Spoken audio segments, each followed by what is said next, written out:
ડભોઈ તાલુકાના લિંગસ્થળી વચ્ચે પ્રાથમિક શાળામાં શાળા પ્રવેશોત્સવને નવીન શાળાના લોકાર્પણ અને કન્યા કેળવણી મહોત્સવ ધારાસભ્યશ્રીને ઉપસ્થિતિમાં ઉજવાયો। શાળા પ્રવેશોત્સવને નવીન બનાવેલી 93 લાખ રૂપિયાના ખર્ચે શાળાનું લોકાર્પણ ધારાસભ્ય શ્રી શૈલેષભાઈ મહેતાના હસ્તે કરાયું।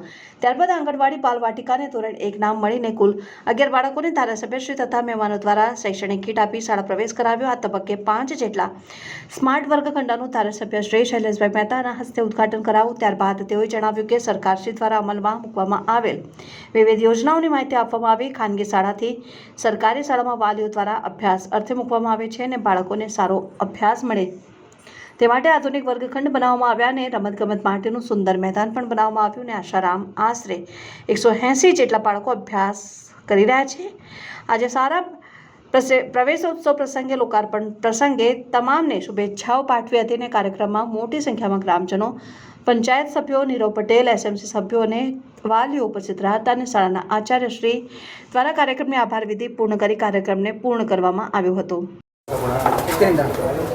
રાજ્ય સરકાર દ્વારા કન્યા કેળવણી અને શાળા પ્રવેશોત્સવ તારીખ 26, 27, 28 જૂનના રોજ રાખવામાં આવેલો અને આજે 28 તારીખે છેલ્લા દિવસે ડભોઈ તાલુકાના લિંગસ્થળી ગામે આ પ્રવેશોત્સવનો કાર્યક્રમ રાખવામાં આવ્યો।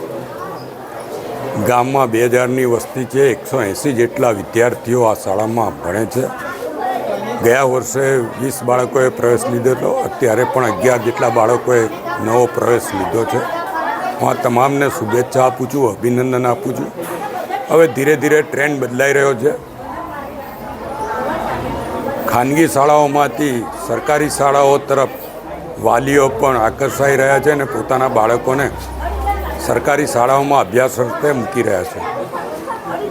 શાળાના શૈક્ષણિક સંકુલો પણ આધુનિક બનાવવામાં આવે છે અને આજે લિંગસ્થળીમાં નવા શૈક્ષણિક સંકુલનું પણ ઉદ્ઘાટન કરવામાં આવ્યું છે।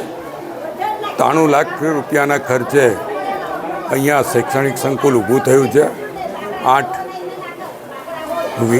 વર્ગો જે વિદ્યાર્થીઓને આકર્ષે એવા સુંદર અને હવા ઉજાસથી ભરપૂર અહીંયા આગળ એ કરવામાં આવ્યા છે। સાથે વિદ્યાર્થીનીઓ માટે ટોયલેટ બ્લોકની પણ વ્યવસ્થા કરવામાં આવી છે। વિદ્યાર્થીઓ રમી શકે એટલે રમતગમતના ગ્રાઉન્ડની જગ્યા પણ અહીંયા છોડવામાં આવી છે અને શિક્ષકો પણ અહીંયા સારી રીતે શિક્ષણ આપી રહ્યા છે। ગામના લોકોને પણ એમનાથી સંતોષ છે। ગામના લોકોના સાથ સહકારથી આ પ્રવેશોત્સવ ઉજવવામાં આવ્યો છે। ત્યારે હું આપના મારફત પણ તમામ જે વાલીઓ છે એમને વિનંતી કરું છું કે પોતાના બાળકને ભણવા તરફ આકર્ષે।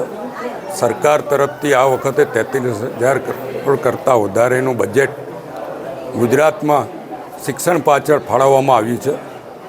શૈક્ષણિક સંકુલો પણ આધુનિક બની રહ્યા છે, બાલવાડીઓ પણ આધુનિક બની રહી છે અને વિદ્યાર્થીઓને જે શિક્ષણ આપવામાં આવે છે એમાં પણ બદલાવ આવ્યો છે। વિદ્યાર્થીઓ સારી રીતે સમજી શકે એટલા માટે જે ખાનગી શાળાઓમાં પ્રોજેક્ટ આપવામાં આવે છે એ જ રીતના પ્રોજેક્ટ સરકારી શાળાઓમાં પણ આપવામાં આવે છે। સરકારી શાળાના શિક્ષકો પણ અપડેટ થાય છે। સાથે જ સ્માર્ટ ક્લાસીસની વ્યવસ્થાઓ પણ હવે પ્રાથમિક સરકારી શાળાઓમાં કરવામાં આવી રહી છે। સરકાર તરફથી એના માટે પણ આગવું આયોજન કરવામાં આવ્યું છે। અહીંયા આગળ ટૂંક સમયમાં બાલવાડીનું પણ નવીનીકરણ થવાનું છે। જે જૂની બાલવાડી છે એની જગ્યાએ નવી બાલવાડી પણ થવાની છે। લગભગ 14 લાખના ખર્ચે બાલવાડી અહીંયા ઊભી થશે।